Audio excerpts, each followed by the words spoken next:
Karen Whitaker, student at Walden University, taping the chest, lungs, and heart video. My patient, um, we have already received her history. We have done her health assessment worksheet. We have assessed her abdomen. Now we're going to do her chest, lungs, and her heart. Um, the inspection of her chest, we could have done that in the when she was laying on the on the couch, to look for symmetry, size, shape. But I'm going to do it while we're sitting up over her t-shirt. So we're going to look for the size and shape of her lungs. Um, we want to make sure that we don't see any bulging. We don't see that one half of her chest is rising over the other half. We want to look to see that her chest is not barreled shape. That could indicate COPD, emphysema. We want to look at the way that she's breathing, look for any signs and symptoms of respiratory distress. We want to look to see if she's breathing using her diaphragm muscles, her shoulder muscles. We want to look to see if she's breathing within 12 to 20 breaths per second. If she was on the exam table, we would definitely look for her nipples and how they rise and fall. I'm going to look at the color of her skin, look for redness, look for cyanosis, look for pallor. I'm going to look at her ribs to make sure that they're rising and falling properly, that she's not exhibiting any pain or tenderness or discomfort as she takes in a deep breath, and maybe she has the pain, discomfortness, or tenderness on one particular side if she's been in an accident or trauma. Okay, again, I'm going to assess for respiratory rate. We're looking for breaths between 12 to 20 beats per minute. I'm going to look at her pattern, how fast, how slow, if it's labored, if it's regular, if she's easily breathing, or if she's having any signs of distress. And right now, she's not under any distress. Okay. I'm going to observe her chest wall. Again, looking for symmetry. Just put my hands over her chest wall and just have her take a deep breath in and let it out. In and out. Okay, she can do that with such ease. Okay. Okay, now I'm going to look to, again, use the accessory muscles, which we talked about that already.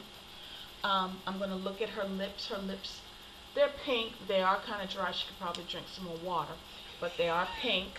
They're not cyanotic. I'm going to look at her fingers.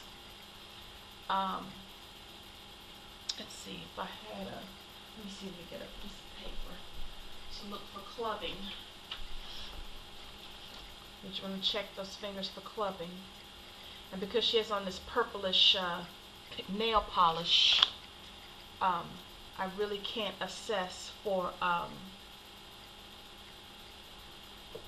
excuse me.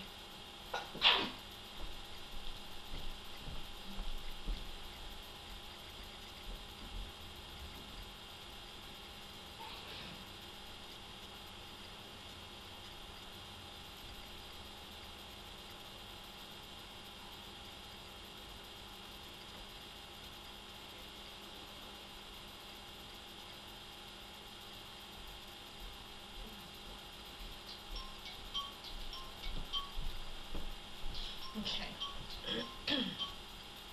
So I can't really assess for um,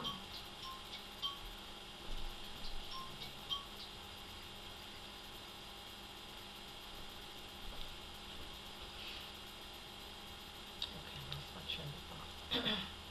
Can't really assess for oh Gosh, I lost my train of thought. Let's start over. Okay. I'm looking at her nose for flaring, and she doesn't have any flaring noted. Okay, so now I'm going to palpate and listen to her lungs. Listen from the back. Good. Sit straight up. And we'll start at the top, and she'll breathe in and out, and we'll go across, and then come back down. There's 10 regions in the back to listen to, and then you have for the sides.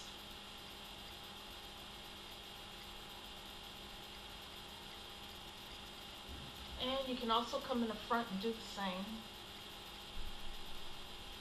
And while you're here, you can listen for the heart. Listen for S1, S2.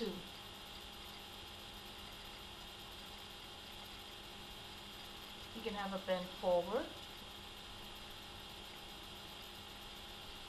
Listen for any additional cells.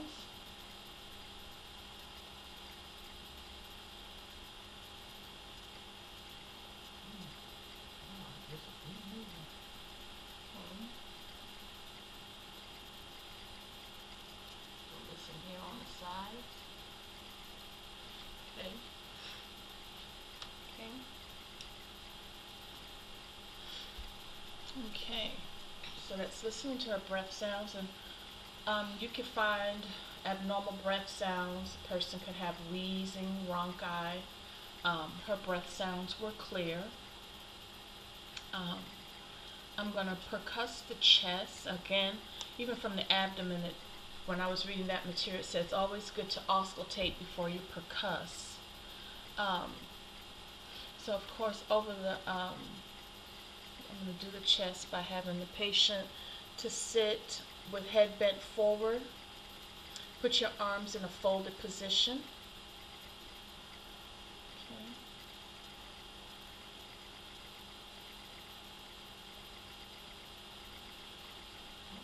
Percuss the chest.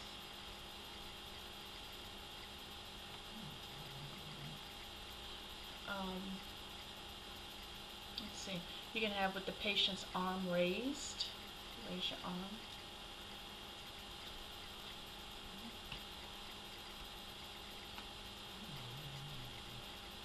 Okay.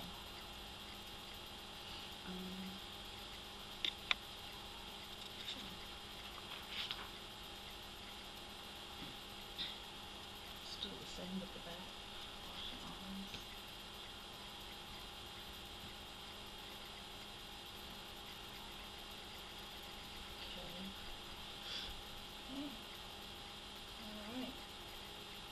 That's it. That's the end of the chest assessment. Now to move to the heart.